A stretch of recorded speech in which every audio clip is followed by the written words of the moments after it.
Gente, vamos estudar hoje o livro de Jó. Jó começa agora com esse livro,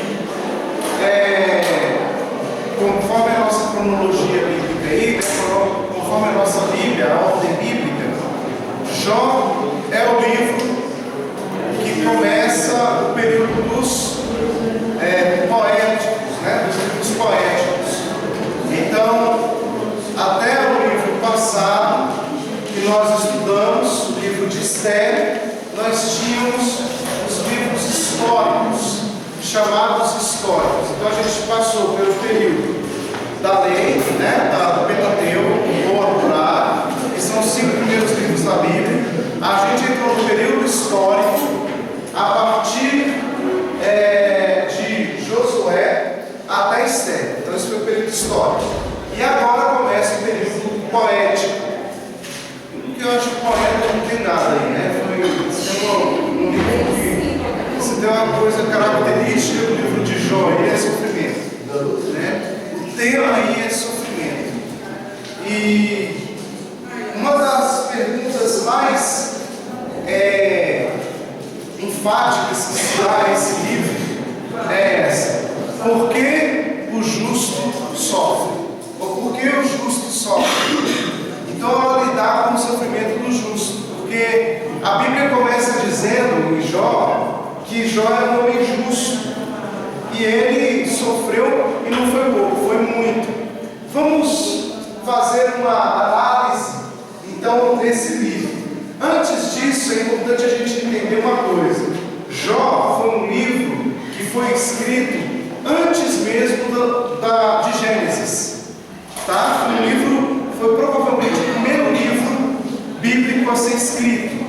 Então, quando Moisés vai escrever o Gênesis, Êxodo, Levítico e Deuteronômio, Jó já tinha sido escrito.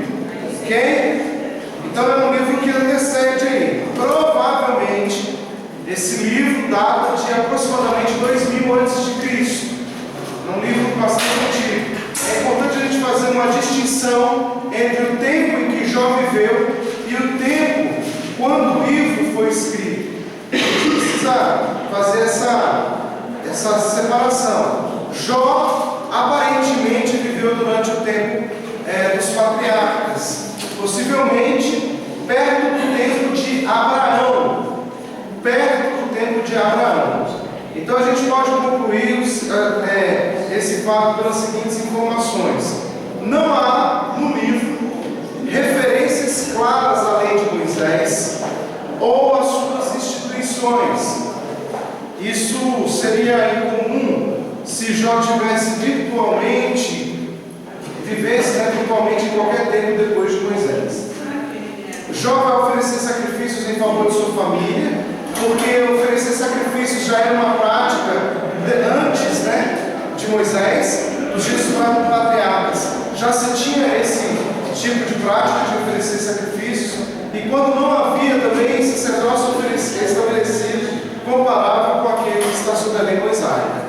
Então, esses indícios mostram que o livro foi escrito antes de Moisés, porque com Moisés só pode haver sacrifício via sacerdote, e ele vai oferecer sacrifício. Então, certamente foi escrito antes de Moisés e também antes da lei sacerdotal, tá? Então, a provável duração da vida de Jó se ajusta bem ao tempo de vida comum dos patriarcas. Parte da linguagem, mesmo o uso de certas palavras, ela sugere um ambiente nos dias dos patriarcas. Deve-se a isto a nota de que há uma força de alguns argumentos que depende em parte da localização de onde Jó habitava, que era da terra de Uz. Jó habitava nessa região de Uz. Onde ficava Uz? Bem, a localização exata de Uz a gente não tem, mas a gente sabe que ela fica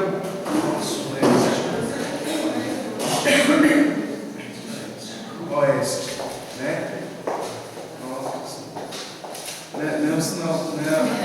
mas é porque norte, o sul, o leste, leste é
esses dados geográficos, históricos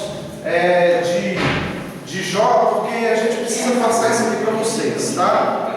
Tem que passar esses dadozinhos aí. Mas agora vamos para a prática desse livro. Eu queria que você abrisse sua Bíblia em Jó.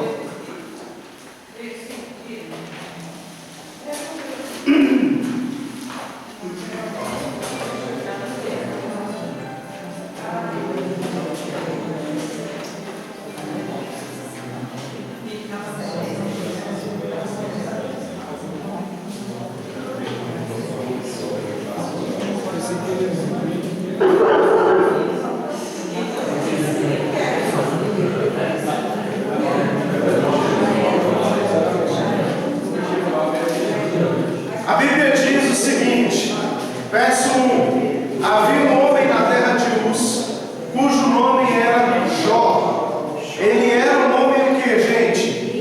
Íntegro. Olha só as características dele: íntegro, reto, temente a Deus e que se desviava do mal. Então a gente vê que é um homem íntegro, que é uma pessoa que tinha temor de Deus, tá? Então ele tinha essas quatro características. O versículo 2 diz que nasceram 7 filhos e 3 filhas. Então foi um homem que teve 10 filhos ao todo. Ele possuía 7.000 ovelhas, 3.000 camelos, 500 juntas de bois, 500 jumentas. Era também muito numeroso o pessoal ao seu serviço, de maneira que este homem era o maior de todos do Oriente. Então ele era o homem mais próspero que havia no Oriente, segundo a Bíblia. Jó era esse homem. É importante a gente entender uma coisa a respeito de Jó. Eu acredito que vocês devem ter lido a lição de vocês, não é verdade? Valdemir, Pois. quem ainda não se recadastrou, vai indo para lá. Quem ainda não se recadastrou, vai indo para lá. Pode ir lá. Vai um, depois vai outro, vai lá.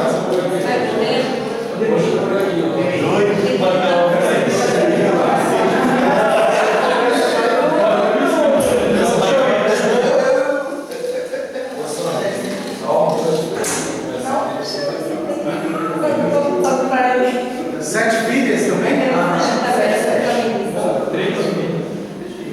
Deixa eu ver no hebraico. Isso é o versículo 2? Mas não era 7 não. Era 7 filhos e 7 filhas. 7.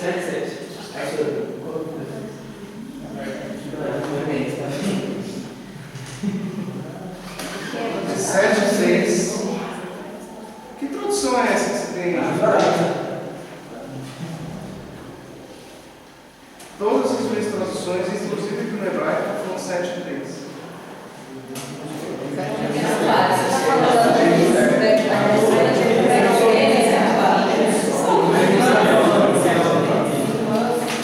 Todas elas, 7, 3, até no inglês. Porque os inglês eu sei, porque é 7, não sei. Ó, o irmão, por exemplo, ele fala que é o seguinte, ó, so get, it's 100 families.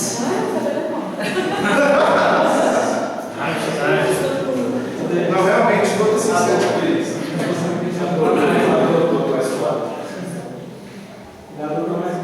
Bem, vamos ficar com 7 vezes pela maioria.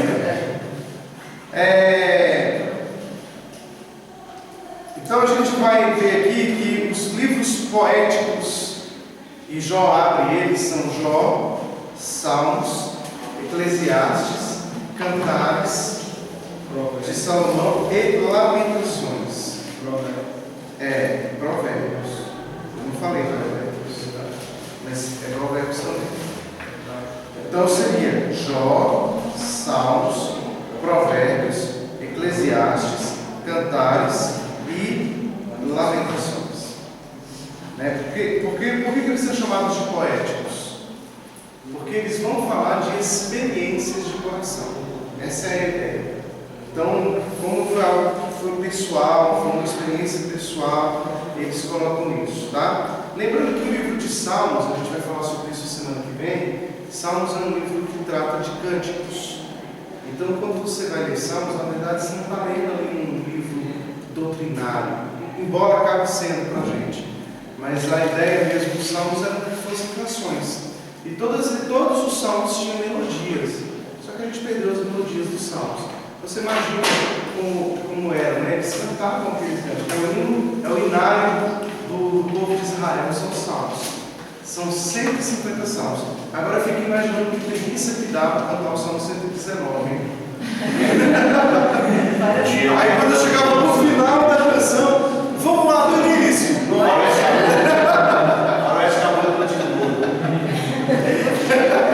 Acho que eles cantaram o Salmo 119 só em vigília.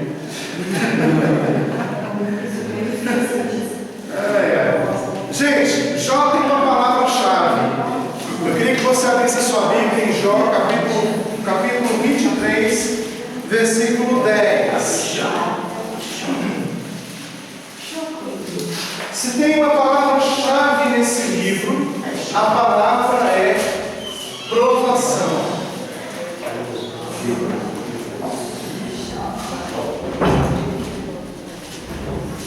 A gente vai ver algumas coisas interessantes no livro de Jó. Jó 23, 10. Acharam? Jó 23, 10. Diz o seguinte: mas ele sabe o meu caminho, se ele me provasse, sairia eu como o ouro. Se ele me provasse, sairia eu como o ouro. Então a gente sabe que a provação, segundo a visão do próprio Jó, é que a provação ela aperfeiçoa, né? Sairia ele como ouro.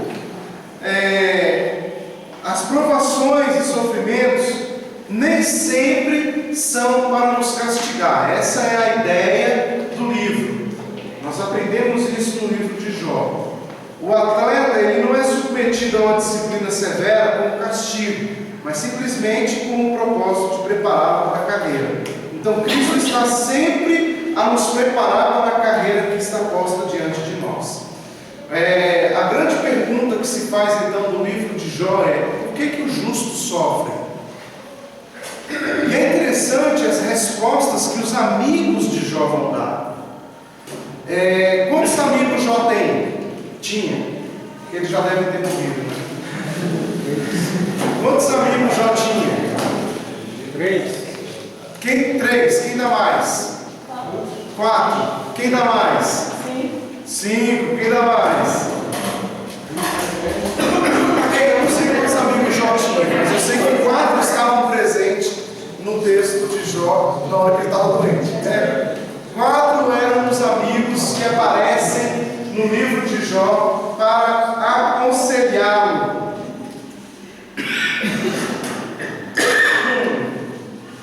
Então, olha só, a primeira coisa que você tem que fazer para você fazer um estudo coerente da Bíblia é ler o livro de uma forma real. Porque a gente começa a fazer o seguinte: nós temos a triste mania de pegar a Bíblia e lê-la já com aplicação. Já viu isso? A gente lê a Bíblia já aplicando assim para a gente. Por exemplo, você pega lá Cantares. Aí você vai ver lá Cantares. Por exemplo, vou pegar aqui um texto de Cantares. A gente faz assim, ó, quando a gente vai ler a Bíblia, a gente pega Cantares, aí a gente vai lá e lê, por exemplo, capítulo 2 de Cantares, a gente lê assim: eu sou a rosa de Saron, o lírio dos vales. Sou a rosa de Saron, a rosa que floresce no deserto, no lírio, nos vales. O Senhor me chamou para ser a beleza do campo. Aí a gente começa a ler a Bíblia dessa maneira. É errado. Você tem que fazer a leitura do texto, lendo como você lê, por exemplo, um livro de português, um texto. entendendo o que está sendo dito. Se está sendo dito aquilo ali, é aquilo ali, pronto, acabou. Você não vai ficar fazendo aplicação nenhuma, não. Aplicação a gente só pode fazer no final. É assim, isso, gente, é um princípio de interpretação bíblica. Para quê? Para que a gente evite qualquer tipo de heresia, entende? As heresias surgem assim. As pessoas não sabem ler Bíblia como está escrito. É por isso que você já viu como que a gente fica chocado quando a gente lê o óbvio, né? Por exemplo, a Bíblia diz assim, quem crer e for batizado será salvo. Só que quando a gente vai fazer a leitura desse texto, a gente só faz uma aplicação. O que a gente lê? Quem crer e for salvo será batizado. Aí a gente fala, só pode ser batizado quem é salvo. Mas o texto não disse isso. O texto diz, quem crer e for batizado será salvo. Entende como é que a gente muda os textos por causa da nossa aplicação contínua? Então a gente tem que entender o que está escrito. Está escrito, eu estou entendendo o que está escrito aqui, quem crer e for batizado será salvo. O texto está dizendo, essa é uma palavra da esposa. Da esposa. Eu sou a rosa de Sarão, lírio dos vales. Eu já vi gente falar que a rosa de Sarão é Cristo. Quem já ouviu isso? Está errado. Porque faz a aplicação sem ler o texto que está escrito. O texto diz que essa é uma palavra da esposa, né? Aí qual é a conversa do esposo? O esposo é depois. A esposa vai dizer, eu sou a rosa, ela que vai se falar com o noivo, para o esposo. A esposa vai dizer, eu sou a rosa de Sarão, o lírio dos vales. Aí o esposo vai responder, qual o lírio entre os espinhos, tal é a minha querida entre as donzelas. Olha aí, está vendo? A diferença. Então, a rosa de Sarão não é Cristo, é a igreja. A gente pode fazer essa comparação. Mas antes da gente fazer a comparação entre Cristo e a igreja, é importante a gente entender que Cantares de Salomão é um livro que fala de um relacionamento sexual entre um homem e uma mulher, entre Salomão e Betseba. Então você tem que ler o livro primeiro entendendo que é uma história entre Salomão e Betseba. É uma história entre um homem e uma mulher. É uma história de relacionamento sexual. Não vai fazendo aplicação não para você não cair em heresia. Depois você vai fazer a aplicação. Primeiro você vai entender o texto. É Salomão e Sunamita, né? Eu falei Betseba, né? A Sunamita. Obrigado. É isso mesmo, a Sunamita. Então o que acontece? Tem esse relacionamento entre Salomão e a Sunamita. Estão fazendo esse relacionamento sexual. E é uma palavra para mim de sexualidade. Você vai ver que tem essa situação de expressão sexual entre os dois. E você tem que fazer a leitura desse texto entendendo de fato o que eles estão querendo comunicar como um relacionamento sexual. Ponto. Depois que você entende toda essa aplicação, ou toda essa verdade, você vai fazer a aplicação do texto. Sempre você tem que ler a Bíblia assim, tá, gente? Com Jó, a mesma coisa. Na leitura de Jó, você não pode ficar fazendo fantasia, não. Primeira coisa que você tem que fazer é uma leitura sincera do texto. Leia o texto sinceramente. A melhor coisa que tem é que quando você for ler a Bíblia, a primeira coisa que você tem que fazer é pedir a Deus a orientação do Espírito sobre a leitura do texto. Senhor, agora eu quero me despir do meu conhecimento, dos meus conceitos e preconceitos. Eu quero me esvaziar totalmente e quero ser agora como uma criança ingênua na leitura dessa palavra. Peço agora a direção do Espírito, do teu Espírito, para me orientar na leitura desse texto. Porque se a Bíblia ela é uma palavra com discernimento espiritual, certamente eu preciso de Deus para me orientar. Então faça essa oração antes, peça para Deus orientar na leitura do texto. Faz a leitura do texto sem preocupação, de forma ingênua, simples, sem querer aplicação. E o problema é que a gente quer aquelas grandes revelações. O que será que está escondido escondido aqui nesse texto, né? Não faça a leitura assim. Entenda o que está escrito. Se diz ali que Jonas foi engolido pelo grande peixe, ele foi engolido pelo grande peixe. Entendeu? Leu? Ok. Pronto. Primeiro eu creio no que está escrito. Entendi o que está escrito? Estou crendo no que está escrito? O que isso pode ser aplicado na minha vida? Qual é a ideia desse texto para a minha vida? Aí você vai fazer a aplicação. Que aí você vai fazer uma aplicação corretamente. Se esse simples exercício for feito por cada pessoa, eu vou dizer uma coisa para vocês: muita heresia cai por terra. Muita heresia cai por terra. Muito erro doutrinário cai por terra. Por esse simples exercício. Eu não estou falando para você, é uma coisa tão óbvia, né? Mas infelizmente a gente não faz isso. Né? Muita gente não faz isso. Então veja só, falando de Jó, voltando para Jó aqui, nessa leitura sincera do texto, a gente vai encontrar um homem que é justo diante de Deus, um homem que tem filhos e um homem que é o mais próspero do Oriente. A Bíblia diz que os seus filhos iam às casas uns dos outros, faziam banquetes, cada um por sua vez, mandavam convidar suas 3 irmãs, aí são 7, né? No versículo 4, repete 7. E convidam elas a comerem e beberem com eles. Não, ele fala 3 irmãs. Então são 3 irmãs. Foi um erro de coisa. Foi um erro na escrita mesmo. Tá? Porque os 7 irmãos chamam as 3 irmãs. Então aí, e eles chamavam os filhos. Então, ou seja, está mostrando o que aqui? Que essa família era unida. Aí oferecia, diz o texto seguinte, no verso 5: decorrido o turno de dias dos seus banquetes, chamava já seus filhos e os santificava, levantava-se de madrugada, oferecia o holocausto segundo o número de todos eles, pois dizia: talvez tenham pecado os meus filhos e blasfemado contra Deus em seu coração. Assim o fazia Jó continuamente. Então era um pai atencioso, né? Mantinha a comunhão dos filhos, estava levantando de madrugada para interceder pelos filhos, oferecia os seus holocaustos, suas ofertas, estava preocupado com a vida espiritual dos filhos. Será que os meus filhos pecaram? Eu não quero que os meus filhos firam o coração de Deus. Olha que pai exemplar, né? Então era um homem que aparentemente não tinha muita coisa para acusá-lo, não, porque era um homem que realmente levava uma vida com muita integridade, e a própria Bíblia diz isso. Só que tem um detalhe.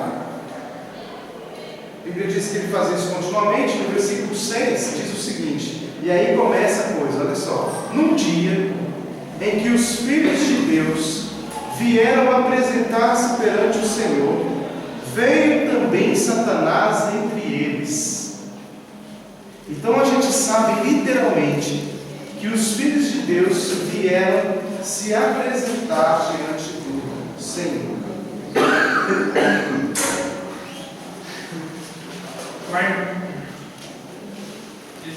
Esse texto tem um sentido literal, então existe um lugar onde as pessoas se reuniam. Porque esse aqui provavelmente era não diz no dia, aqui não é um artigo definido, mas diz que foi em um dia, isto é, indefinido. Esse um dia significa que foi provavelmente um dia de reunião, um dia em que esse pessoal que cria em Deus se reuniu para adorá-lo, né? Não sabemos se juntos ou individualmente. Por exemplo, pode ser que seja num dia de sacrifício, pode ser que seja no dia de sábado, muito provavelmente, né? Porque o sábado ele havia sido guardado antes mesmo da lei de Moisés. Desde o Éden, que o sábado era o dia de santificação. Então, provavelmente, poderia ser no sábado, tá? Então a gente tem aqui um dia mas eu não posso afirmá-los categoricamente que é o sábio. Por quê? Porque o texto não está dizendo isso. Né? Nós estamos especulando, ok? Estamos imaginando que seja o sábio. Porque os indícios mostram isso, né? Um dia que se guardava, estava dando um dia que os filhos de Deus estavam se apresentando diante do Senhor, veio também Satanás entre eles. Não era uma apresentação literal, né? Mas a gente sabe que, por que a gente sabe que não era literal? Porque Deus não é físico. A Bíblia diz que Deus é o quê? Espírito. Então a gente está falando aqui que provavelmente era um momento em que o nome de Deus estava sendo invocado pelos filhos de Deus, e nesse momento de invocação, quando Deus se manifesta, quando Deus se apresenta, Satanás também se apresenta entre os filhos de Deus. Ele vai se apresentar entre os filhos de Deus. Então perguntou o Senhor a Satanás: de onde vens? Satanás respondeu ao Senhor e disse: de rodear a terra e passear por ela. Perguntou ainda o Senhor a Satanás: observaste o meu servo Jó? Então a gente já sabe aqui que Jó, segundo o texto, era servo de Deus. Ele não era qualquer pessoa. A palavra aqui é Eved, ou Eved. Eved, ele era um servo. Só que essa palavra servo, Eved, também significa adorador. A mesma palavra de escravo você usa para adorador, Eved. Então, quando Deus fala para Satanás: você viu o Jó, meu Eved? Deus estava dizendo: você viu meu servo Jó? Você viu Jó, o meu servo Jó, o meu adorador? Então, Deus estava falando: esse cara adora. E aí, isso acende o coração de Satanás. Ele vai dizer o seguinte: Deus vai falar para Satanás: porque ninguém há na terra semelhante a ele, homem íntegro e reto, temente a Deus e que se desvia do mal. Veja só, Deus está dizendo que não havia na terra um homem tão íntegro quanto Jó. Eu já ouvi muita coisa errada a respeito de Jó. Já ouvi dizer que Jó era um religioso, que ele só teve uma experiência com Deus depois que ele casou. Até então ele não era um homem justo, ele foi aprender a ser justo depois. Está tudo errado. A Bíblia diz que ele era justo, que ele era íntegro, e mais, Deus se gloriava na vida de Jó. Tanto é que Deus Jó chega e fala para Satanás: não há ninguém na terra que seja justo como o meu servo Jó. Olha o que Deus está falando, gente. Aí o que vai acontecer? Perguntou ainda, verso 9: então respondeu Satanás ao Senhor: porventura, Jó, debalde, teme a Deus? Não cercaste com sebe a ele, a sua casa e tudo o que ele tem? A obra de suas mãos abençoaste, os seus bens se multiplicaram na terra. Estende, porém, a mão, toca-lhe em tudo que tem, e verás se não blasfema contra ti na tua face. Então disse o Senhor a Satanás: eis que tudo quanto ele tem está em teu poder, somente contra ele não estendas a mão. Satanás então saiu da presença do Senhor. Satanás podia tocar a vida de Jó? Não. Satanás podia tocar as coisas de Jó? Não. Ele não podia fazer nada contra Jó. Quem é que autoriza? Quem é que autoriza Satanás a tocar as coisas de Jó? Deus. Você está vendo que Satanás nunca pode agir contra um servo de Deus? Nunca. Nunca. Todas as vezes na Bíblia que Satanás tenta alguém, é porque Deus autorizou. O que eu quero dizer com isso? É que a gente tem um Deus que tem domínio sobre todas as coisas. Certo? O nosso Deus é o Senhor de todas as coisas. Tem domínio, gente. Então o mal, ele não é arbitrário. Satanás não chegou e falou assim: vou tocar na vida de Jó. Porque às vezes a gente tem essa ideia, a gente acha que Satanás vai lá a qualquer hora, em qualquer lugar, e vai atacar qualquer um. O diabo está me atacando. Por que ele está te atacando? não entendi esse negócio direito. Satanás não pode te atacar senão por uma ordem divina. Aí, se Satanás está te atacando, você tem que conversar com quem? Com Satanás ou com Deus? Entendeu? Você tem que chegar para Deus e falar: Deus, espera aí, o que está acontecendo? Por que é que eu estou sendo atacado? Por que o Senhor autorizou isso? Porque você tem livre acesso a Deus. Então, interessante que Satanás fala o seguinte: olha só que argumento lógico. Gente, nunca perca de vista o seguinte: o Deus que nós cremos, Ele é um Deus justo. Ele é justo. Então, Deus faz Jó ser próspero na terra, porque é a medida da sua obediência. Inclusive, os seus amigos de Jó, têm essa visão. Eles falam o seguinte: pelo fato de Jó ser obediente, temente a Deus, certamente aquele que obedece é próspero. E quanto mais obediente, quanto mais submisso eu for a Deus, mais próspero eu sou. E eles tomavam essa visão de Jó para pregar isso. Eles falam ali: o Jó é o homem mais temente que tem na terra, por isso é o homem mais próspero da terra. Então, quem é mais temente, mais próspero será. Então, essa era a linha de pensamento. Só que Satanás chega para Deus e fala assim: não, peraí, mas aí é fácil, porque o Senhor está abençoando ele sem ele passar por provas. E se ele não estiver passando por provas, aí ele não sabe de fato o que a gente não sabe se realmente ele é fiel. Por exemplo, é a mesma coisa de você dizer assim, pegar um exemplo: Felipe ama a Marla, mas se a Marla nunca deixar o Felipe perto de mulher, a gente não sabe se Felipe vai ser fiel a Marla, se ele é fiel. Entende? Por exemplo, aí eles casam lá, e aí a Marla chega e fala assim: é o seguinte, ó, você nunca vai chegar perto de nenhuma mulher. Você não pode ter contato com mulher nenhuma, porque você é meu marido. Como é que ela sabe que ele vai ser fiel a ela? Esse foi o argumento de Satanás para Deus. Ele falou: não, ele está sendo fiel ao Senhor, porque o Senhor não está deixando ele, não dá a ele espaço para ele provar se realmente o ama.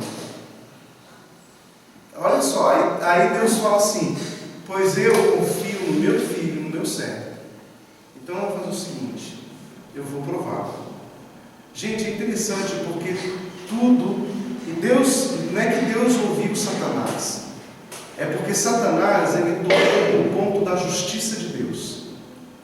E Deus, ele é interessante porque tudo que nós temos, tudo que acontece conosco, precisa ser passado pela prova. Olha que coisa interessante acontece, porque isso não é só uma característica de Jó, isso é um princípio de Deus. O que aconteceu no céu? Houve provação, houve.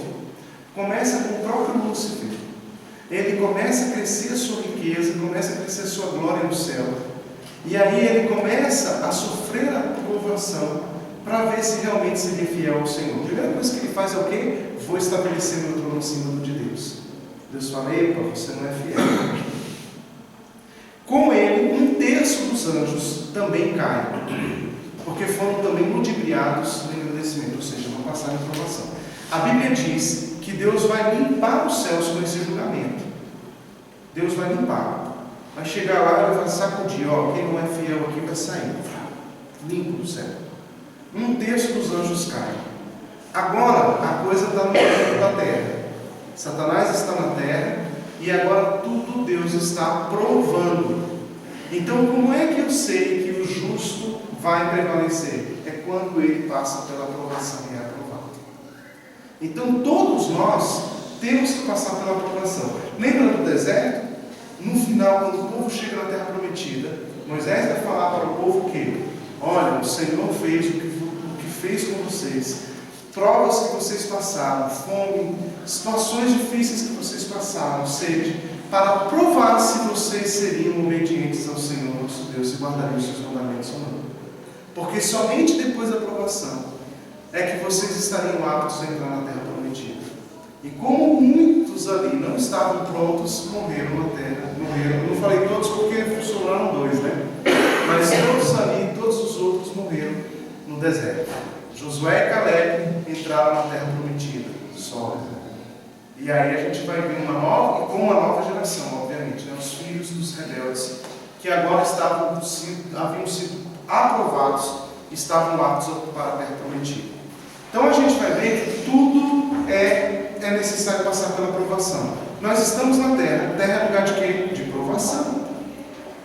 E a Bíblia diz que assim como, aliás, essa oração de Jesus é fabulosa, né? A oração do Pai Nosso. Porque ele fala, seja feita a tua vontade, assim na terra como nos céus. Gente, essa oração de Jesus não era apenas pelo estabelecimento do reino de Deus presente. Mas Jesus também está fazendo uma oração apocalíptica. Porque assim como aconteceu no céu, que houve um ímpar de 1/3 dos anjos, você vai ver que vai acontecer na terra. O que a Bíblia diz? 1/3 dos homens será eliminado, 1/3 das águas, 1/3 da terra, 1/3. Já observaram esse Apocalipse? Por que 1/3? 1/3 porque foi 1/3 do céu que foi limpo. Então, assim como o céu foi limpo, a terra será limpa. Então nós vamos passar pela provação. Por toda luta que passamos, ela é uma provação de Deus para nós. É só para provar se o que você aprendeu, você está aplicando. Por isso que quem muito sabe, muito é cobrado. Quem pouco sabe, pouco é cobrado. Então quanto mais Bíblia você estuda, mais provações você vai tendo. Mas isso não é para te desanimar não, viu, querido? Isso é para... Fica animado, né? Não suspeite o estudo, não. Porque você está sendo aperfeiçoado, né? É aperfeiçoamento. Teu galadão, né? Teu galadão, fica tranquilo. Ô pastor, Oi, pode falar. dentro dessa a gente pode deduzir, então, Deus já sabia o coração de Jó e Deus sabia o futuro qual seria a resposta. Passou por todas essas provações para provar os próprios amigos de Jó, o próprio Jó e para Satanás. Exatamente. Isso. Porque Deus sabia, né? O que Deus precisava era mostrar realmente para todos. Eu acho que a maior, minha impressão pessoal é que Deus realmente queria provar para o próprio Jó que Jó era fiel, mais do que para Satanás. Acho que Deus estava nem aí para Satanás. A preocupação de Deus era Jó mesmo, né? Porque Jó não queria se tornar religioso. E a aprovação era justamente para eliminar a religiosidade. O que acontece, por exemplo, com a igreja? Você já viu tanto de... Eu estava lendo um artigo, me mandaram aí um artigo da revista Ultimato, que diz o seguinte, que em 2040 o maior índice de religiosos que haverá são sem igreja. Ou seja, pessoas que passaram pela igreja e saíram, desviaram-se. Mas continuam dizendo, não, eu creio em Deus. Em 2040, a probabilidade, segundo o que está acontecendo hoje, a probabilidade é que os sem igreja seja o maior número do que os evangélicos e católicos. Porque hoje está tendo, eu recebi o Correio Brasiliense hoje, você já tem lá uma manchete lá, dizendo que os evangélicos estão crescendo no Brasil e os católicos estão diminuindo. Aí a gente fala assim, como evangélico, glória a Deus, a gente está crescendo. O Brasil é do Senhor Jesus. Gente, olha, isso não tem nada a ver. Você pode observar que, embora os crentes estejam aumentando, a política continua corrompida. Antigamente, na década de 80, quando você viu um escândalo no poder, eu ouvi os crentes falando, é porque Deus está limpando a política. Gente, então tem tanta sujeira que até hoje não limpou, porque o que tem de escândalo, atrás de escândalo, não dá para perceber que tudo isso é porque o coração do homem está corrompido, e é porque o mal está aí, embora os crentes estejam crescendo, e que esse crescimento, ele é muito preocupante, ao meu modo de ver.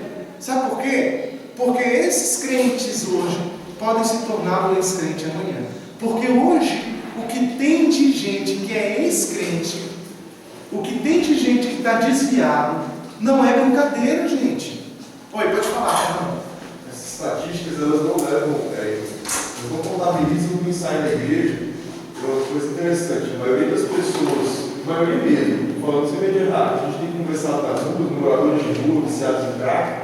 Eles falam, não, já fui da igreja, fui batizado, Assembleia de Deus, não sei o quê, fui batizado no lugar. A maioria deles já foram da igreja evangélica, já foram batizados, inclusive. Isso na rua, O Davi, que trabalhou lá na Papuda durante muitos anos, também tem estatística lá. Os presidiários lá, a maioria, ex-crente, né? Os policiais lá, você vê, o pessoal, a bandidagem, os policiais, tudo ex-crente.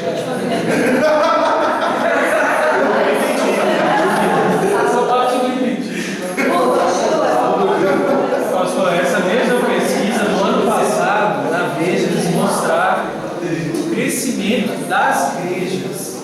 Se o tanto que as igrejas aumentaram e o número de fiéis não aumentou. Pelo contrário, isso aí foi diminuindo. Só que essa entrevista aí que eles fizeram agora, esse ano, eles pegaram assim, geralmente é isso mesmo. Quem sai de uma igreja, ele está indo de uma igreja para outra, às vezes está desviado, e ele fala, eu sou evangélico. Eu não estou praticando. Não praticante, isso. E a prova disso é que a criminalidade fez aumentar muito. Exatamente. Então, gente, está acontecendo isso. Então, não é indício de que Deus está, sabe, salvando o Brasil. Isso não é um indício. O que nós precisamos entender é que a religiosidade, ela está hoje mais forte do que, de fato, uma vida cristã autêntica. E o que nós estamos lutando e precisamos lutar veementemente aqui na igreja local é contra a religiosidade. Por quê? Porque hoje a gente está transpirando religiosidade, entendeu? E a gente precisa agora absorver vida cristã autêntica.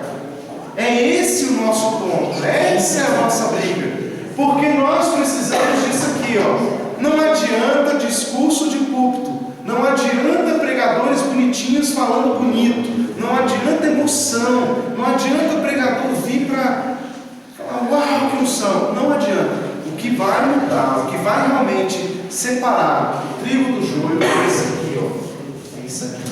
Provação. Por que você acha que antes de Jesus vir haverá tribulação? É lógico, porque precisa separar. E a forma que Deus usa para separação é o quê? Provação.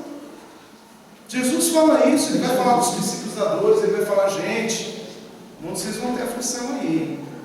Não é porque Jesus está querendo que a gente sofra, não. É porque ele precisa provar se a gente realmente crê em Deus ou não. Agora o problema é que nós crentes queremos viver um evangelho sem sofrimento, sem provação. Se a gente está passando por uma provação, falando, ixi, o capeta, a gente não está entendendo que Deus não está trabalhando esse negócio. Entende? Então a gente precisa entender. Deus está trabalhando aí. Irmão, deixa eu falar uma coisa para você. Se você pegar um câncer, se você pegar não sei o que na sua vida aí, não fica sempre porque o diabo, porque minha vida, não sei o que. Irmão, a Bíblia diz que nós vivemos para o Senhor. E se nós morrermos, é para o Senhor. Portanto, quer vivamos, quer morramos, somos do Senhor. A tua vida está além da enfermidade. A sua vida está além da dorzinha de cabeça que você está sentindo. Está além de um câncer, está além de uma AIDS, está além de um parente que você perde, de uma gripe. Está além de um filho que você perde. Você está entendendo? A gente tem que, eu estou colocando essas situações para a gente deixar muito claro, porque às vezes a gente acha assim, eu não aceito tal coisa na minha vida. Peraí, primeiro, quem controla a tua vida? Quem é o Senhor da tua vida? Entende? Se Deus está cuidando de você, Ele está cuidando de você. Você não pode ficar assim vulnerável, achando, peraí, eu creio, sinceramente, digo a vocês que eu creio, cada dia quem cuida de mim é o Senhor. Satanás não pode chegar e falar assim, Deus está cuidando dele, mas eu vou lá. Ele não pode fazer isso. Ele só vai vir me atacar se Deus falar vai. Entende? Permitido. Permitido. Se Deus permitir. Se Deus falar não vai, porque Deus está controlando a minha vida, gente. É Deus que controla a minha vida. Aí eu estou passando uma situação difícil. Peraí, tem alguma coisa errada. Deus está querendo me provar alguma coisa aqui.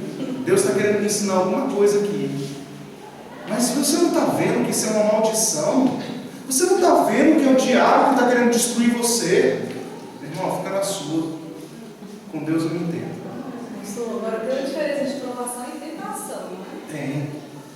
Só que é interessante o seguinte: a aprovação é característica do justo. Ó, vou ensinar um novo conceito de provação e tentação para vocês, tá? Que é o bíblico. Porque às vezes a gente fica assim: a aprovação vem de Deus, a tentação vem do diabo. Está errado esse conceito. Porque parece o seguinte: Deus fala assim, ó, eu estou na minha, que eu não estou fazendo nada. Tentação, isso foi o diabo, não tem nada a ver com isso. Espera aí, gente. Não é assim. A aprovação é para o justo, que está caminhando uma vida de obediência. Aqui, Jó. Está vendo? Jó era temente a Deus, era um homem íntegro, era um homem reto. A tentação é para quem é pecador. Porque o pecador que está ali na prática do pecado, ele está abrindo portas enormes de legalidade para Satanás agir. Por exemplo, a Bíblia diz: não terás outros deuses diante de mim. O cara começa a adorar outros deuses diante dele. O que vai vir sobre a vida dele? Pancada, porque isso já está descrendo por Deus.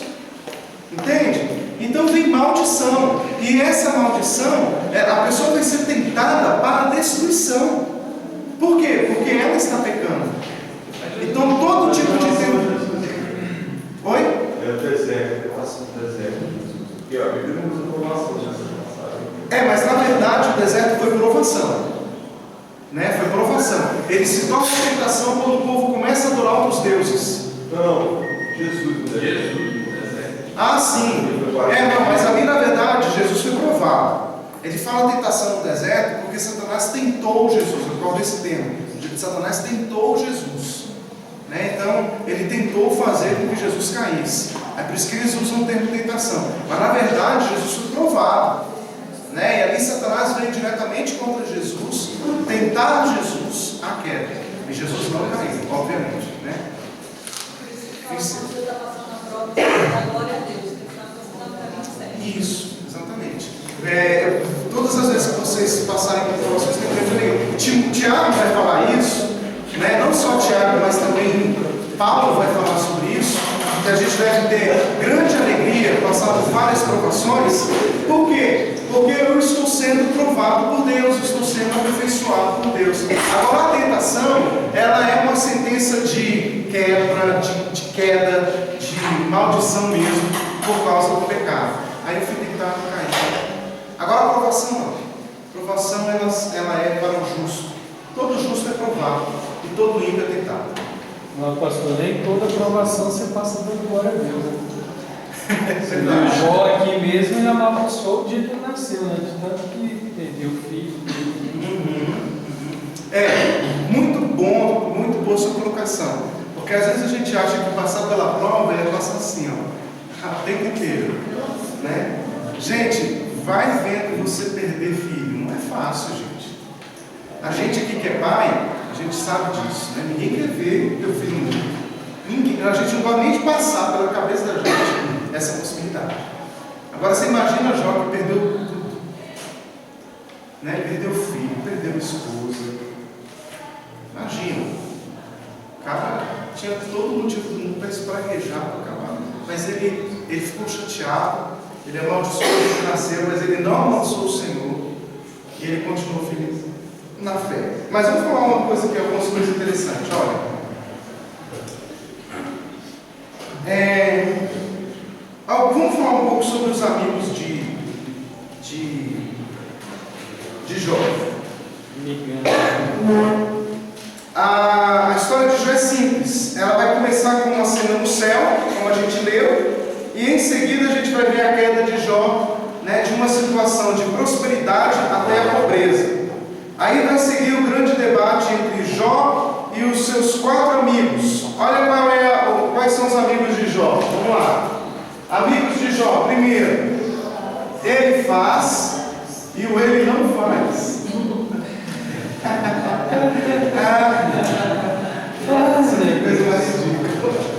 Ele faz beldade, que não é uma beldade. Quem mais? Sofá. que não é Zofar. Zofar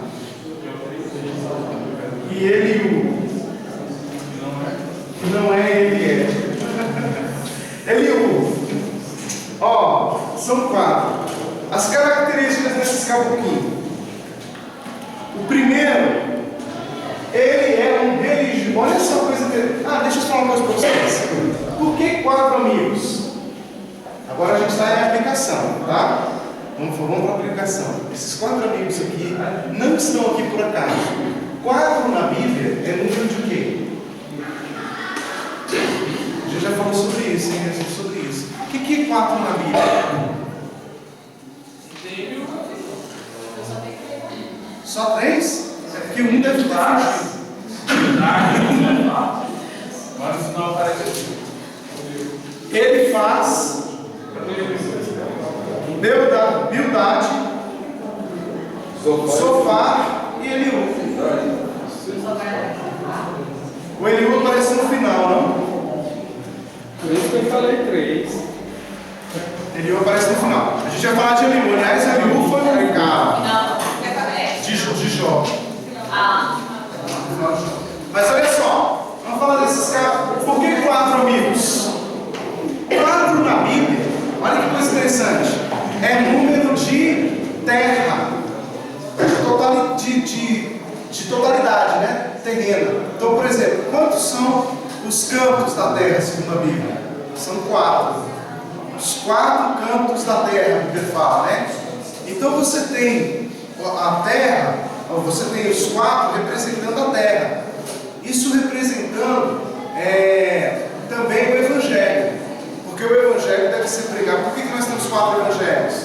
Porque 4 é o número usado segundo a própria cabalística judaica. E você pode saber que a Bíblia foi escrita dentro de uma cabala judaica. Deixa eu só postar aqui porque...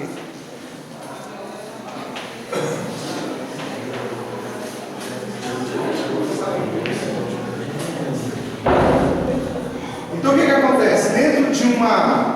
Dentro da cabalística judaica, você pode ter certeza de que a Bíblia foi escrita com essa visão cabalística. Então, por exemplo, os 4 evangelhos, muitos outros evangelhos foram escritos, mas 4 era a preocupação de se colocar. Por quê? 4 é uma representação da terra, para que o evangelho fosse pregado em toda a terra. Entende? Então 4 tem a ver com a terra. 4 são os amigos de Jó. 4 são os homens que levam o paralítico até Jesus, que apresentam o doente a Jesus, porque está falando de evangelho. Se você observar, por exemplo, o tabernáculo, no tabernáculo você vai ver as 4 espécies de plantas, 4 espécies de plantas. Essas 4 espécies de plantas, elas são uma ligação, são semelhantes às 4 sementes que Jesus apresenta na sua parábola do semeador. Porque 4 são as sementes, ou os tipos de solo que são apresentados por Jesus na parábola do semeador. Entendeu? Porque está falando de humanidade, está falando de terra, de gente, da humanidade. Porque, segundo a Bíblia, se você fizer essa análise dos 4 tipos de solo, com os 4 tipos de planta que apresenta-se no tabernáculo, se você for observar esses 4 tipos, você vai ver que a Bíblia coloca fundamentalmente 4 características de ser humano. Então, cada um aqui, é uma característica de homem. A primeira característica que a gente tem é a de Elifaz. Olha só, Elifaz, quem era Elifaz? Ele era uma espécie de religioso dogmático.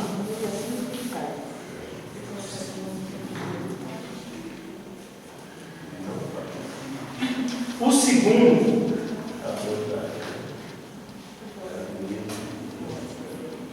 ele era uma pessoa com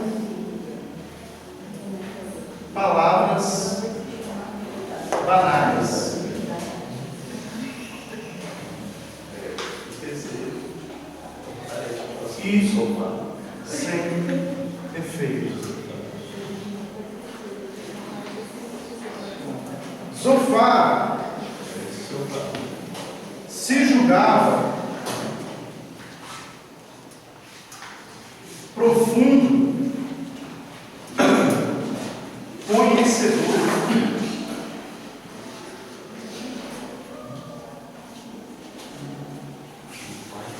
de assuntos religiosos. Olha que coisa interessante, hein? E o Eliú, esse que foi o cara, era um jovem impetuoso. Só sangue bom, né, pastor? Só sangue bom. 4 tipos de gente. 4 tipos de gente que você encontra por aí. Você vai ver que você vai encontrar isso aqui, ó, em todo outro lugar. Não encontra não? Ó, gente religiosa no climático. É, ô irmão. Isso é prova. Né? Irmão, isso aí é prova. Antes da prova era só joia e esse irmão religioso do climático, ele é a pessoa, ele é uma pessoa que, sabe, para ele tem a resposta de todas as questões. Ele é o cara que sabe Bíblia e você não sabe nada. Ele conhece Deus, você precisa aprender de Deus. Você é religioso dogmático. Ele acha que a coisa funciona quadradinho aqui, ó, dentro da visão teológica dele. É isso aqui. Acabou. E aí você passa por uma provação, por uma situação difícil. Você vai procurar esse religioso, ele vai falar: irmão, isso aí é porque você não deu dízimo. Mas não deu dízimo, não, mas isso deve ter sido no mês de janeiro de 2008, irmão. Você esteve viajando e você não deu seu dízimo. Aí você está carregando hoje. Aí, entendeu? Ele vai ter uma resposta teológica lá atrás. Foi isso que ele fez com Jó. Jó, queria explicar a Jó a situação dele. O cara está passando uma dificuldade, está precisando de alguém para chorar com ele, para estar do lado dele, mas o que ele vai ter ali do lado dele é uma pessoa analisando ele. Vamos ver no que você pecou. Eu vou procurar os meus conhecimentos teológicos e depois eu vou te dar a resposta. Caramba, isso é a coisa mais fria que existe, né? Bildade, ele é aquele cara que não tem nada para falar. Passando a dificuldade de ser o quê? O cara chega e fala assim: sabe quando você está numa dificuldade, você abre o coração para alguém, o cara olha para você e fala assim: a vida é assim mesmo.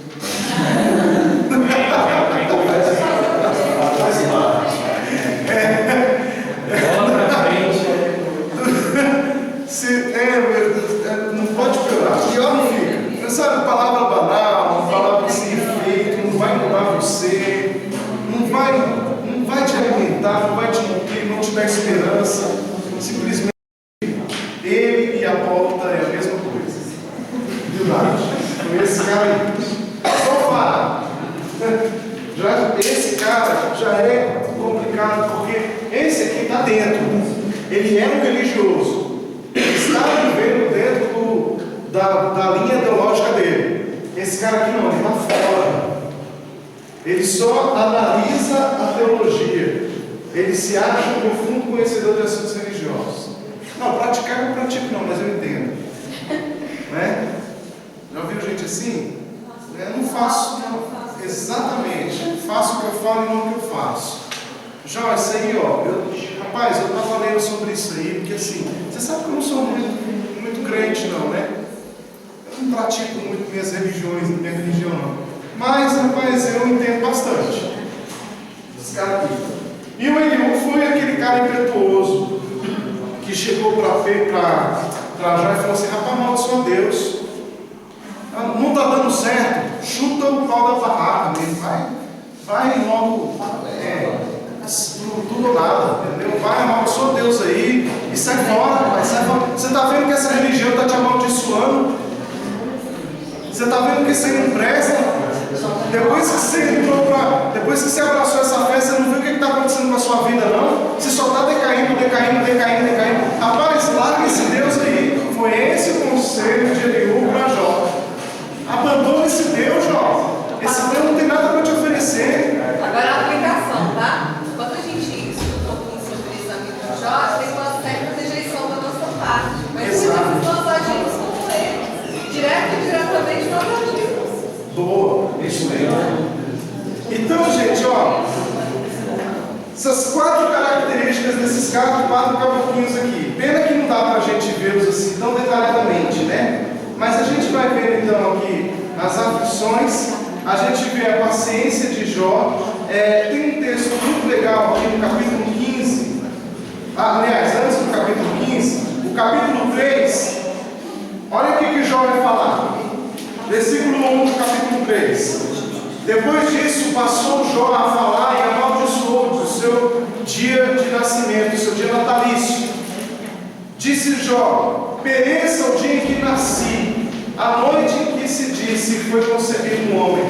Converta-se aquele dia em trevas, e Deus, lá de cima, não tenha cuidado dele, nem resplandeça sobre ele a luz. Reclamem-no as trevas e a sombra da morte, habitem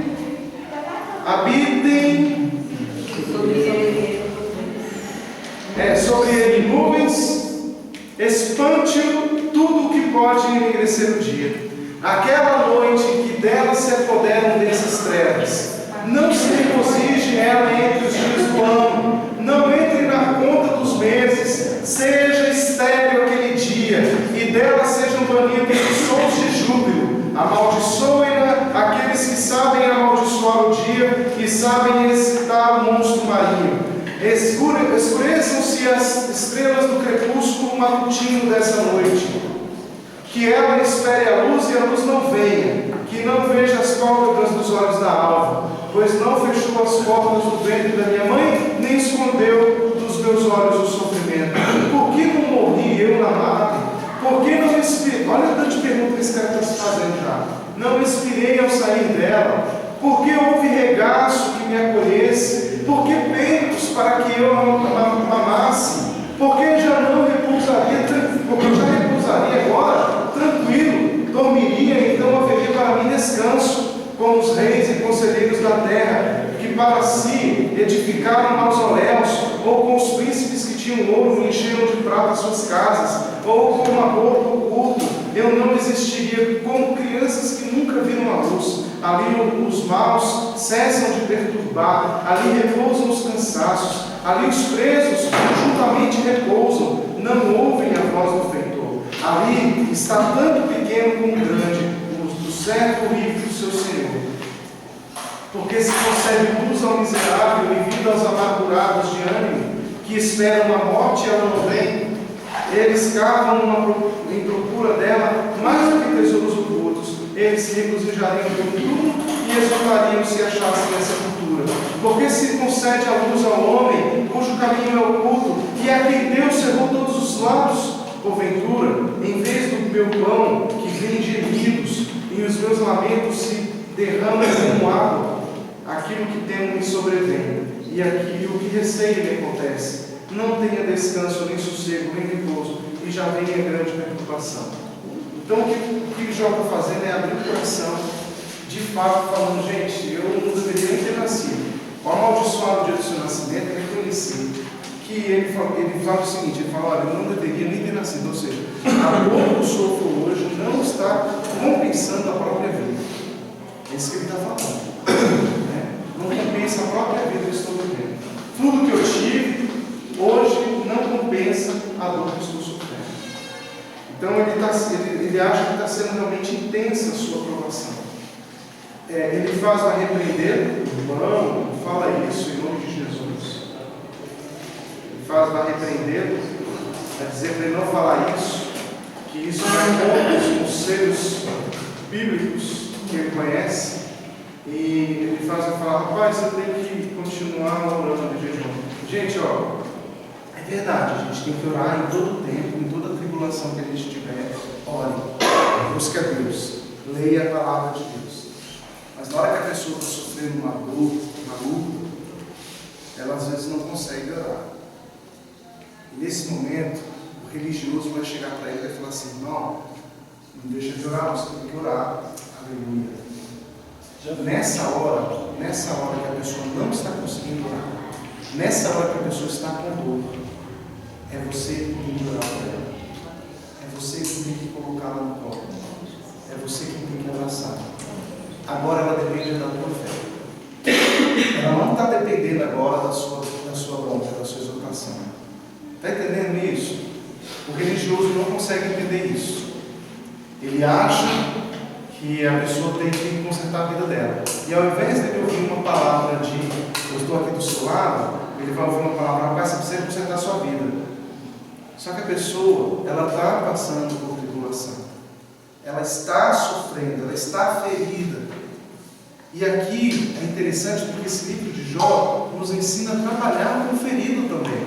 A gente pode olhar a questão dos conselheiros, mas a gente também pode olhar a questão do ferido aqui, gente. Os dois lados, entendeu? Como lidar com o ferido? Como lidar com uma pessoa que está machucada? Levanta, vai tomar um banho com cachaça ferro. É isso.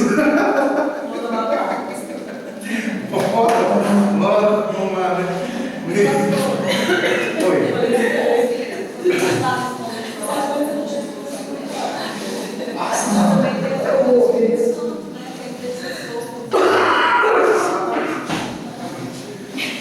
O que eu acho mais lindo no Evangelho é que a minha fé, ela depende de vocês. Isso para mim é a coisa mais linda e mais rica que a gente pode ter do Evangelho. É que para que eu possa continuar crendo em Deus, eu preciso de vocês. E vocês precisam também da gente. Tá vendo? Ninguém pode ter uma fé, falando da fé cristã, não pode ser uma fé solitária. Né? Você vê os místicos vão lá para o meio do mato e falam assim: o importante é dentro, é o interior, ele vai para o meio do mato, ficar lá meditando, tá? É uma coisa muito pessoal. Já a Bíblia diz que não, tem que ser o contrário. Né? Se você quer conhecer a Cristo, Jesus já pega o pão, parte e dá para os seus discípulos e fala: pronto, esse aqui é o meu corpo que é partido. O que Jesus está dizendo? Agora, se vocês quiserem me conhecer, vocês têm que se juntar, porque agora eu estou dividido. Ninguém aqui vai ter uma revelação total de mim sozinho. Por isso que a ceia é tão importante, porque ela está dizendo que nós somos o corpo unido de Cristo, que foi partido. O corpo partiu e agora está unido comunitariamente. Então, se eu quero conhecer Jesus, eu preciso fazer o quê? Preciso estar em comunhão com os irmãos. Ninguém conhece Jesus sozinho no seu quarto. A pessoa que fala assim: não, olha, eu não estou mais frequentando igreja, eu estou sozinho e eu estou tendo umas experiências com Deus. Eu não sei se é com Deus, não. Porque para você ter experiência com Deus, você precisa, é obrigatório você viver em comunidade. Pastor, entendeu? Às vezes a gente está em alguma provação e por vários fatores você termina se isolando, né? Então, assim, até a humildade de você também saber que você tem uma igreja, que você tem irmãos. Assim, eu pessoalmente já passei uma provação tão grande na minha vida uma vez, que eu fiquei em coma, e tantas coisas para você decidir, né? Que você não consegue orar mesmo. Então, assim, eu agradeço a Deus porque me deu o discernimento de pegar um telefone e falar até para a irmã Edna, irmã Edna, levanta a igreja que o bicho está pegando. Então, assim, você não consegue orar, mas você sabe que as pessoas estão interessando com você. Então, assim, você abrir sua boca mesmo e pedir ajuda, né, de oração, para você não se isolar. Porque eu acho que é até uma estratégia do inimigo ele te isolar, né? Dentro do seu orgulho, dentro da sua vaidade. Não, estou bem, né? Então, assim, abre a boca e pede oração, porque você não está conseguindo orar. É isso aí. Viver comunitariamente é isso, né? Porque senão fica uma coisa muito unilateral também, é complicado, né? Porque às vezes a pessoa está passando por nós, a gente não sabe. Mas o ideal mesmo é isso aí. É a gente, por exemplo, quando você vai ver a igreja de Atos, a igreja de Atos era uma igreja que estava todos os dias juntos, no templo, nas casas, eles estavam juntos todos os dias. Né? Eles partiam o pão, estavam em comunhão. Mas isso era muito natural da igreja. É isso que eu Às vezes a gente quer viver essa experiência da unidade, mas a gente quer colocar isso como metodologia, né? Então, por exemplo, a gente viu que a igreja estava reunida nas casas e no templo. Então nós precisamos também reunir nas casas e nos templos. Vamos começar a reunir nas casas e no templo, em Atos? Não dá certo. Por que não dá certo? Não é porque era uma experiência única de Atos. É porque para a gente viver aquela experiência, a gente precisa estar no mesmo espírito que aquela igreja estava. Entendeu? Porque aqueles irmãos, eles estavam juntos. Não foi porque Pedro chegou numa casa de manhã e falou para ele: gente, estava dormindo, levantei, Deus me deu uma revelação, nós vamos nos reunir agora todos os dias no templo e nas casas, ok? Quem pode abrir suas casas aí? Ok, então nós vamos fazer, primeiro culto na segunda-feira vai ser na casa de fulano, segunda na terça-feira na casa de Beltrano. Não foi assim que Pedro fez. O que aconteceu? Aqueles irmãos foram cheios do Espírito Santo e eles sentiram a necessidade de conhecer mais a Deus. E como é que eles faziam para suprir essa necessidade de conhecer a Deus? Eles iam na casa uns dos outros. Entenderam? Eles sentiram a necessidade de estar juntos. Se nós não sentimos a necessidade de estar juntos somente domingo à noite na igreja, isso significa que nós não estamos com o mesmo espírito que a igreja de Atos estava. E quem trabalha a unidade, eu falo isso continuamente, gente, quem trabalha a unidade não é o homem, é Deus. É o Espírito que vincula a igreja, que une a igreja. Se não for pelo Espírito de Deus, não adianta a gente trabalhar a unidade. Não vai ser passeio, não vai ser quantidade de culto. Isso não gera um pingo de unidade. O que gera unidade da igreja é o Espírito de Deus agindo no coração da igreja. E é isso que a gente precisa entender.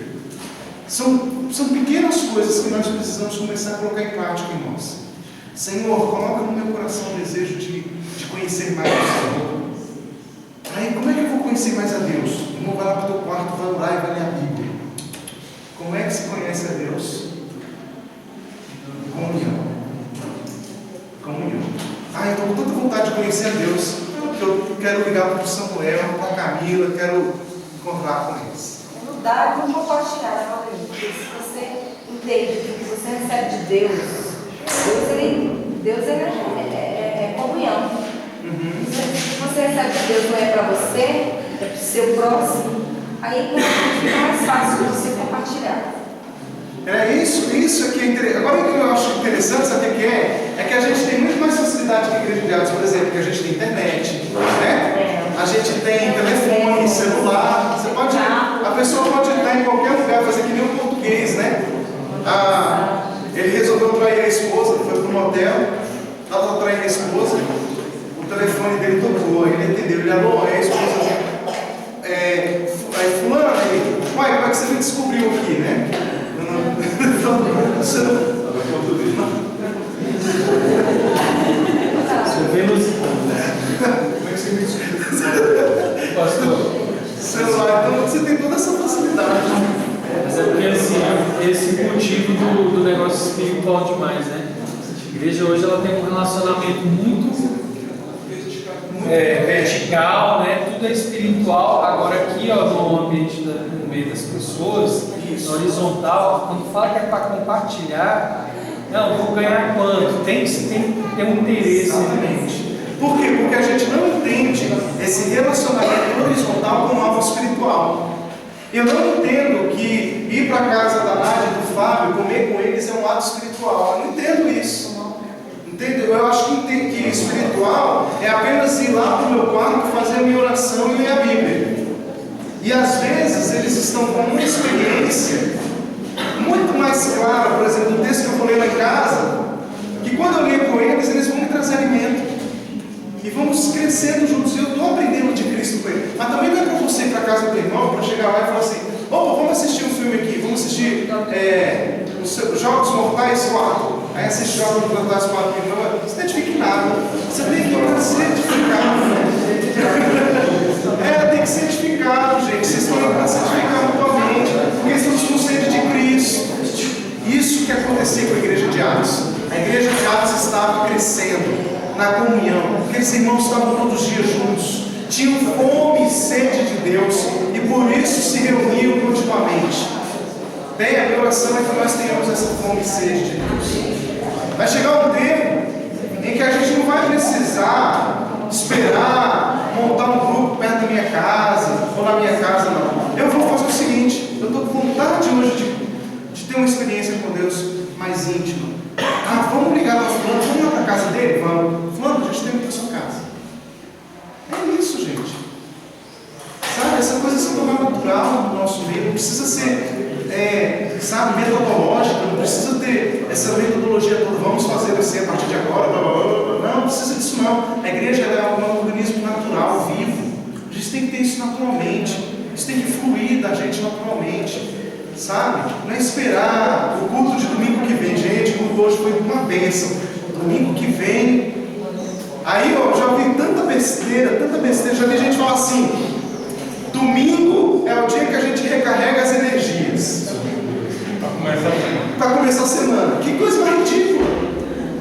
Irmão, você não é celular. Entendeu?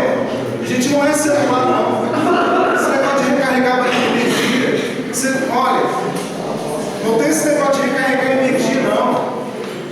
Parece que a gente faz assim, a gente começa bem. Aí eu não queria falar assim, né? Porque o pastor Clássico estava querendo jogar o culto de estudo para quarta-feira. Um argumento que eu ouvi foi o seguinte: olha só. A pessoa falou assim, eu nem lembro quem foi. Eu cheguei e falei assim: pastor, joga o culto para quarta-feira, vai ser bom mesmo. Porque quarta-feira é no meio da semana e a nossa bateria já está.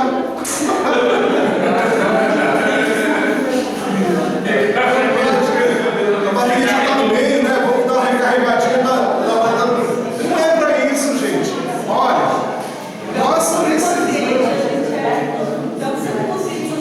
A gente pensa assim, mas está errado. A gente tem que pensar o seguinte: se você quer pensar em termos de bateria, então, meu querido, você é um notebook viciado. Já viu? É que nem meu notebook, se eu tiro da tomada já era. A gente é assim. E é tão assim que a gente precisa estar junto todo dia. A gente precisa ter comunhão uns com os outros. A gente tem que ser notebook viciado. Não dá para esperar quarta-feira. Tá? Vamos pensar nisso. Ó, continuando aqui. Eu queria pedir um pouquinho para a gente concluir. Eu queria pedir um silênciozinho de vocês, para não sair tanto chiado na gravação, que está sendo gravado e vai para a internet. Inclusive as piadas que eu contei. Lembrei disso agora. Vamos lá para a nossa. Jó 15.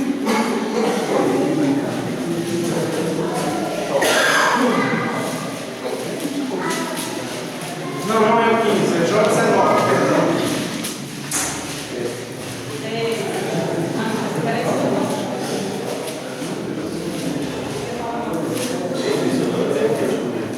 Olha o versículo 1, Jó 19. Então Jó respondeu: até quando afligireis a minha alma e me quebrareis com palavras? Já 10 vezes me vituperastes e não vos envergonhais de injuriar-me. Embora haja eu na verdade errado, comigo ficará o meu erro. Se quereis engrandecer-vos contra mim e me arguís pelo meu opróbrio, sabei agora que Deus é que me oprimiu e com a sua rede me cercou. Eis que clamo violência, mas não sou ouvido. Grito socorro, porém não há justiça. O meu caminho se fechou, não posso passar. Nas minhas veredas pois trevas. Aí, gente, Jó não tinha a mínima noção do que estava acontecendo com ele. Nesse texto que a gente está vendo isso. Jó não está tendo. Porque, Jó não está sabendo que Satanás foi procurar Deus. Jó não está sabendo da conversa de Deus com Satanás. Ele não está, ele está voando. Porque para ele tinha tudo, era um homem justo, estava buscando a Deus, e de repente o cara não tem nada. Ele não está entendendo nada, gente. Não está entendendo nada.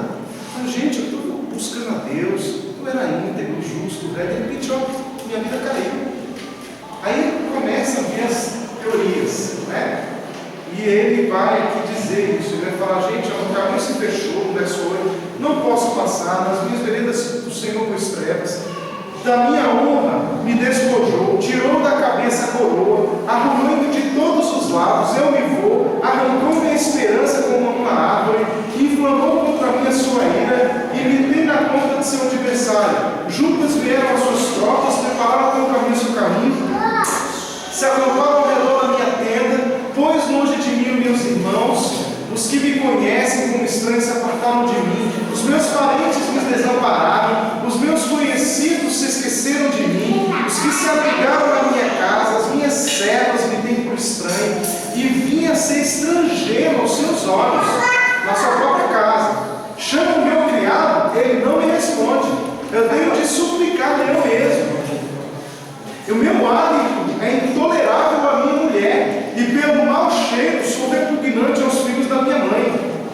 Até as crianças me desprezam, e querendo levantar-me, zombam de mim. Todos os meus amigos íntimos me abandonam, e até os que eu amava se tornaram contra mim. Os meus ossos se apegaram à minha pele e à minha carne. Salvei-me só com a pele dos meus dentes. Compadecei-vos de mim, amigos. Compadecei-vos de mim, porque a mão de Deus me atingiu. Porque me perseguis como Deus me persegue, e não cessais de devorar minha carne. Porque os amigos já estavam acusando ele, né? Quem me dera fossem agora escritas as minhas palavras, quem me dera fossem gravadas em um livro, com pena de ferro e com chumbo, para que fossem esculpidas na rocha. O que ele está dizendo? Gente, a minha vida está seca, só tem a pele do dente, não há mais nada. Joga esse momento em que ele tinha que usar telha para poder limpar a pele, porque a pele dele estava toda ressecada, ele estava doente, ele estava mal, ele estava magro, definhado, gritava, ninguém ouvia ele, a esposa não estava mais com ele, não tinha mais ninguém perto dele, tudo era zombado. Jó chegou ao caos. Nesse momento, ele tinha tudo para esbravejar, tudo para falar: chega, não quero mais saber de Deus, mas em um momento algum ele vai dizer: eu não entendo porque nasci, a minha vida foi inútil. É isso que ele fala, porque ele não está entendendo nada. Só que ele vai chegar aqui com uma declaração surpreendente no próximo versículo. Ele vai dizer o seguinte: mesmo diante de tudo isso, eu sei que o meu Redentor vive, e por fim. Glória a Deus, aleluia. Olha que declaração, Aleluia. né? Glória a Deus mesmo, porque ele está dizendo o quê? Ele está falando: gente, diante de tudo isso, não há nos meus lábios outra palavra senão o reconhecimento de que o meu Redentor vive.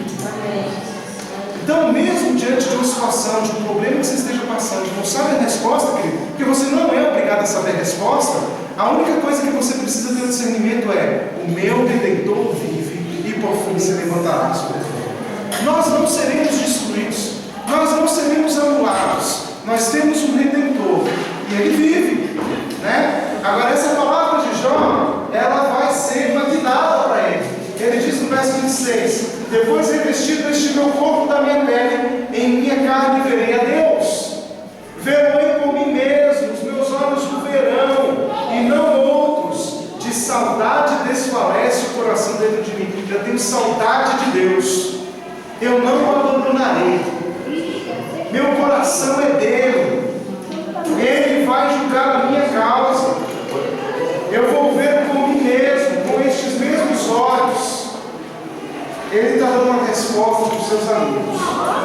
Por fim, Jó capítulo 42.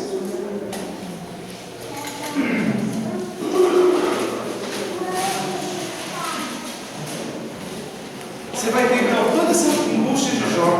E a partir do capítulo 15, quando Jó faz essa declaração, as coisas na vida de Jó começam a mudar. Porque Jó passou pela provação, não espraguejou. Seus amigos incentivaram a abandonar a Deus, a viver um outro estilo de vida. Mas Jó falou: eu não fiz, eu não vou mudar o que eu sou, eu não vou mudar a minha vida, mas agora eu quero dizer a você que estou mais próximo de Deus diante dessa situação. Porque todo mundo me abandonou, tudo foi contra mim, mas Deus é comigo. E eu verei meu Redentor. Diante disso, diante dessa declaração de Jó, Jó é restituído diante de Deus. A Bíblia diz que Deus vai trazer a Jó tudo em dobro. E olha o que diz o capítulo 42.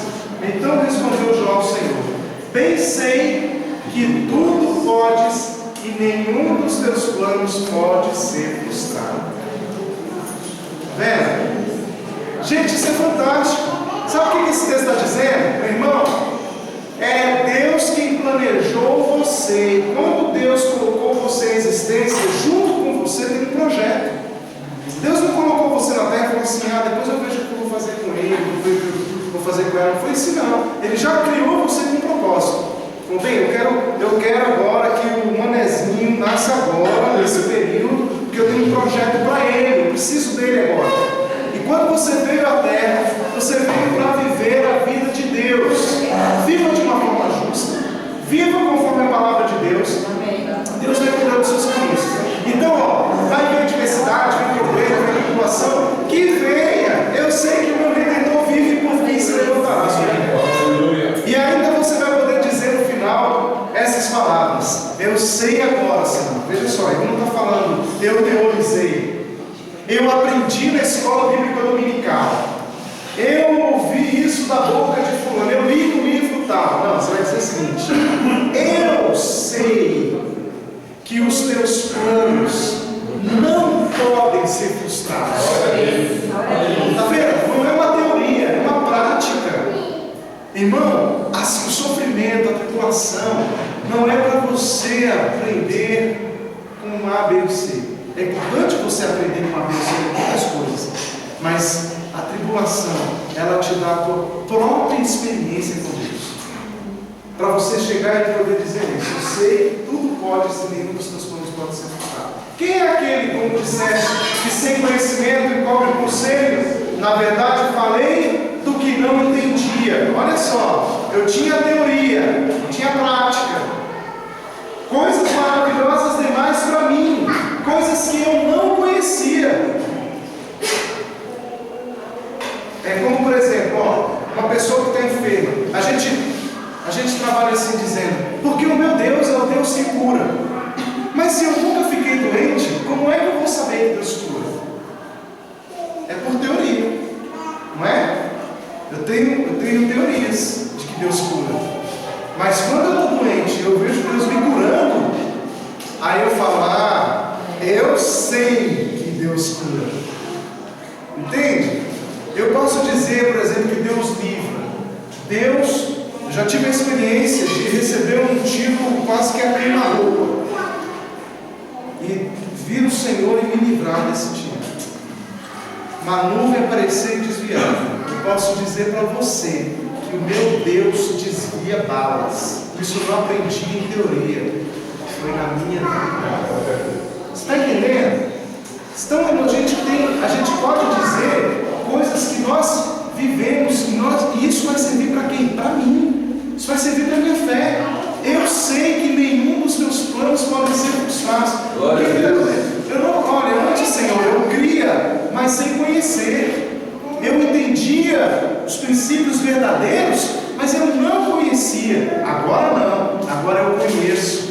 E eu conheço muito mais o Senhor do que antes.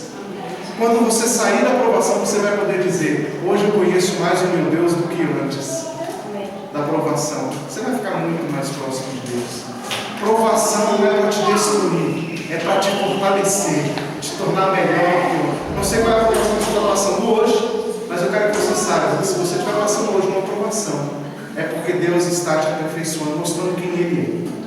Então, se alegre mesmo. E aí, olha só o que diz o texto. Escuta-me. Verso 4: havias dito, e eu falarei, eu te perguntarei, e tu me ensinarás. Olha o que ele fala no verso 5: eu te conhecia de ouvir, mas agora os meus olhos te veem. Por isso me abomino e me arrependo no pó e na cinza. Aí Jó vai lá repreender os seus 3 amigos, e depois Deus vai restaurar a prosperidade de Jó, e Deus muda a sorte de Jó quando ele chamava para os seus amigos. O Senhor lhe deu em dobro tudo que possuía antes, verso 10, verso 11. Então vieram a ele todos os seus irmãos, todas as suas irmãs, todos quantos antes o conheceram, e comeram com ele em sua casa, e e se condoeram dele, e o consolaram de todo o mal que o Senhor lhe havia enviado. Cada um lhe deu dinheiro, anel e de ouro. Assim abençoou o Senhor o último estado de Jó, mais do que o primeiro, porque veio a ter. Ele começou com quantas mil ovelhas lá? 7.000. Quantos que ele tem agora? 14.000. Ele tinha 3.000 camelos, agora ele tem 6.000. 1.000 juntas de bois e jumentas. Teve também outros 7 filhos e 3 filhas. Deus deu exatamente o dobro do que ele tinha. Ele tinha 10 filhos, agora tem 20. Chamou o nome da primeira Gemina, da outra Késia e da terceira Kevin Rabuque. Olha o nome bonito que vocês darem para os filhos de vocês, né? Em toda aquela terra não se acharam mulheres tão formosas como as filhas de Jó, e seu pai lhes deu herança entre seus irmãos. Depois disso, viveu Jó 140 anos e viu a seus filhos e aos filhos de seus filhos até a 4ª geração. Então morreu Jó, velho, fato de Deus. 140 porque é o dobro de 70. Porque 7 é um número perfeito. Ele vai viver o dobro. Ou seja, o que Jó vai viver é uma dupla perfeição. Porque quando nós passamos aprovados pela tribulação, nós somos honrados duplamente. Entendeu, gente? Então, olha, quando vem a aprovação, você não fala assim, ixi, Deus esqueceu de mim. Não, é porque Deus está lembrando de você. Fica tranquilo, fica firme. Porque a aprovação dessa aprovação é vitória. Pode falar, Fábio. Falar assim, Deus, prova. Já ouvimos todos falar isso.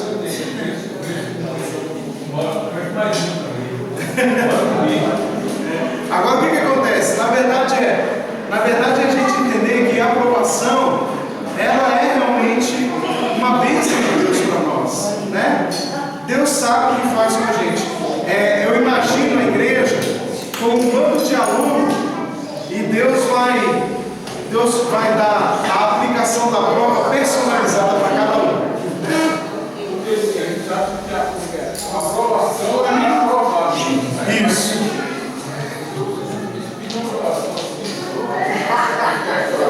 Para ser aperfeiçoado. Mas assim, porque a gente não vê realmente isso está vivendo. Ele quer uma prova que está vivendo o que quer.